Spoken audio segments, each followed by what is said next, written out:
ఆదివాసీలు నివసిస్తున్న కుగ్రామం అది. గత సంవత్సరం ఆగస్టు 31న తలెత్తిన ప్రకృతి విపత్తుకు ఆ ప్రాంతంలోని అడవితో పాటు గ్రామం కూడా తీవ్రంగా నష్టపోయింది. పల్లెలోని 18 ఇళ్లు ధ్వంసమయ్యాయి. ఆ గిరిజన పల్లె పరిస్థితిని చూసి రాష్ట్ర గవర్నర్ జిష్ణుదేవ్ వర్మ చెల్లించిపోయారు. అభివృద్ధికి దూరంగా ఉన్న ములుగు జిల్లా తాడువాయి మండలం కొండపర్తి గ్రామాన్ని గవర్నర్ దత్తత తీసుకున్నారు. ఈ నేపథ్యంలో కొండపర్తి గ్రామంపై దూరదర్శన్ యాదగిరి ప్రత్యేక కథనం ఇప్పుడు చూద్దాం. గత ఏడాది ఆగస్టు 31న ములుగు జిల్లాలోని మేడారం ప్రాంతంలో భారీ వర్షంతో పాటు బలమైన ఈదురుగాలులు వీచాయి. దీంతో ఏటూరు నాగారం మండలం కొండాయి నుంచి మేడారం మీదుగా తాడువాయి మండలం గోనేపల్లి వరకు నష్టం జరిగింది. సుమారు 15 కిలోమీటర్ల వ్యవధిలో దాదాపు 150 హెక్టార్ల విస్తీర్ణంలో సుమారు 50,000 చెట్లు నేలకూలాయి. ఈ క్రమంలోనే జిల్లాలోని కొండపర్తి గ్రామం ఈ ప్రకృతి విపత్తుకు అతలాకుతలమైంది. పల్లెలోని 18 ఇళ్లు ధ్వంసమయ్యాయి.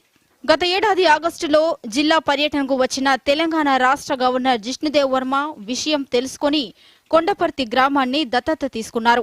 దీంతో గ్రామంలో శాశ్వత అభివృద్ధి పనులు శరవేగంగా జరుగుతున్నాయి. ఆదివాసీ గ్రామమైన కొండపర్తిలో 370 మంది జనాభా ఉండగా పూర్తిగా వ్యవసాయంపై ఆధారపడి జీవిస్తున్నారు. కాగా గవర్నర్ దత్తత తీసుకున్నప్పటి నుండి గ్రామంలో సీసీ రోడ్ల నిర్మాణం, పాఠశాల, అంగన్వాడీ, కమ్యూనిటీ సెంటర్ అభివృద్ధి పనులు పూర్తయ్యాయి. గ్రామంలోని యువతకు ఉపాధి కల్పించడానికి స్కిల్ డెవలప్మెంట్ సెంటర్ను ఏర్పాటు చేస్తున్నారు. ఈ సందర్భంగా కొండపర్తి గ్రామస్తుడు మాట్లాడుతూ తమ గ్రామంలో మునుపెన్నడూ లేని విధంగా అభివృద్ధి పనులు జరుగుతున్నాయని తెలిపారు. గ్రామంలో అన్ని వీధుల్లో సీసీ రోడ్లు వేశారని ఆనందం వ్యక్తం చేశారు. మహిళలు, యువత ఉపాధికి స్కిల్ డెవలప్మెంట్ సెంటర్ ఏర్పాటు చేస్తున్నారని తెలిపారు. 10 ఎకరాలకు ఒక బోరుబావి చొప్పున వ్యవసాయానికి నీరందించే ఏర్పాట్లు చేస్తున్నారని హర్షం వ్యక్తం చేశారు.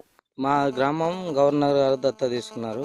ఇలా గిరిజన గ్రామం ఆదివాసులు ఉండేది, వాళ్ళని ఎలాగైనా ముందుకు తీసుకురావాలనే ఉద్దేశంతో వారికి ఒక ఆలోచన వచ్చి ఈ కలెక్టర్ గారికి చెప్పడం, కలెక్టర్ గారు మిగతా అధికారులు వీళ్ళందరూ ఒక కట్టు మీద ఉండి గవర్నర్ గారు మాట మేము తీసేయకుండా వచ్చి ఈ కమిటీ హాల్ కట్టడం కానీ, ఆడవాళ్లకు కుట్టు మిషన్లని ఇక ఇట్లా ఒక మిషన్ తర్వాత ఒక మిషన్ పెట్టి ఒక ఉపాధి కల్పించాలనే ఆలోచన ఉద్దేశ భావంతో గవర్నర్ గారు నిర్ణయం తీసుకున్నారు. ఇక ఇక్కడ ఉన్న భూములలో బీడు భూములుగా ఉండకూడదు అన్న దాని మీద ఎకరాన్ని ఒక 10 ఎకరాల చొప్పున ఒక బోరు వేపేయడం అనేది.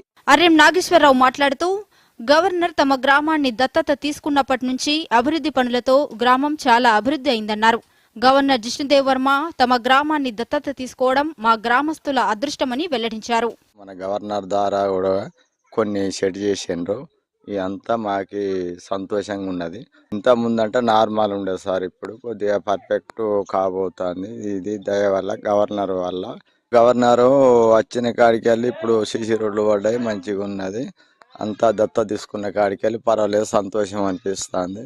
కుంటలు, బోర్లు ఇట్లా అన్ని సౌకర్యం కల్పించినందుకు ధన్యవాదం. ఒకటి ఏర్పాటు చేసిండ్రు, మల్టీపర్పస్ అని ఇంకోటి వేరే కంపెనీ కూడా పెట్టిండ్రు. గవర్నర్ దత్తత తీసుకోవడంతో అధికార యంత్రాంగం మోడల్ గ్రామంగా తీర్చిదిద్దేందుకు చర్యలు తీసుకుంటున్నారు. గ్రామంలో అభివృద్ధి పనులు జరుగుతుండటంతో గ్రామస్తులు హర్షం వ్యక్తం చేస్తున్నారు. Bureau report, Doordarshan news.